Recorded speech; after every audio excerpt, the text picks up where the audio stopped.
These are the two biggest levers that you can pull in sales so you can close more deals without changing your sales script, your sales process, your indoctrination sequence, your post-call, your pre-call, and none of that small nuanced stuff. These are two simple things you can do that you already are doing, but you can amplify so you can close more deals literally today. Pranav, can they do it? Could they close more deals today if they do this? Hell yeah. Exactly. Okay, so here's the two things. I'm gonna give it to you right away. I'm gonna end the video so you can get value and get out of here. There's two things that make people buy, or there's more than two things that make people buy, but there's two things that make people more likely to buy, which is number one, the size of the problem, the magnitude of the problem that they have. If the bigger the problem they have, the more likely are they to buy, right? For example, if somebody has a headache versus somebody has cancer, they're probably more likely to buy your solution, your pill, if they have cancer versus if they have a headache. Because if they have cancer, they might die tomorrow. The headache, they probably aren't going to die. So the bigger the size of the problem, and I'm going to tell you how to make this the problem bigger, the more likely they're to buy.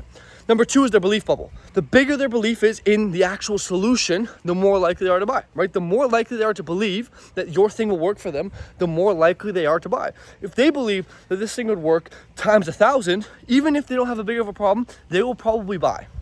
However, you can't really have one without the other, because you can't make them think they have a big problem, but then not have them believe they won't buy, because then they don't believe that it'll work for them, but they acknowledge they have a problem. Vice versa, you can't make them believe, but then not have a problem. Right? Like that doesn't work either. Like, people can believe in the solution, but if they don't have a problem, they don't have a reason to buy. So you need both of these things to check out, and you can sell anything to anybody, anytime, anywhere.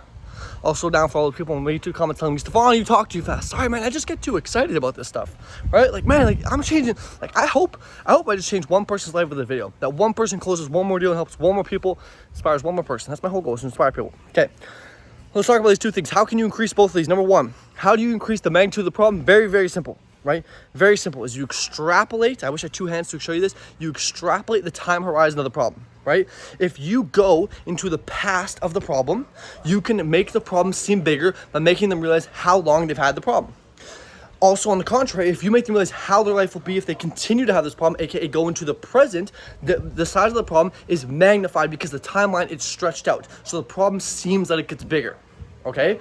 So that is how you can and also you can go into probing and clarify, and you can ask them, impact questions and consequences. How does it impact you? How does it impact your personal life? How does it affect your wife and your kids? You can do that stuff as well, right? Don't get me wrong, that stuff works amazingly well. It does, right?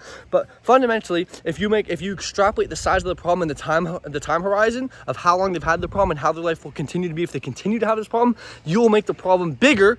AKA, you will then make them realize that they need to make change. They need to move. They need to get uncomfortable. Okay. As for number two, how do you make them believe more? Right? Because the more likely someone is to believe, most of the reason why people don't buy is not because they don't have no problem. It's just because they don't believe. Right? Most objections are just smoke screens that are based off of fear of them thinking it won't work for them. Because let's be honest, most of you watching this video probably have a service that guarantees people more money than they would spend, aka an ROI positive investment. Therefore, if they truly believe that you give them if they give you $5,000, that they get $30,000 in return, right? They would probably buy.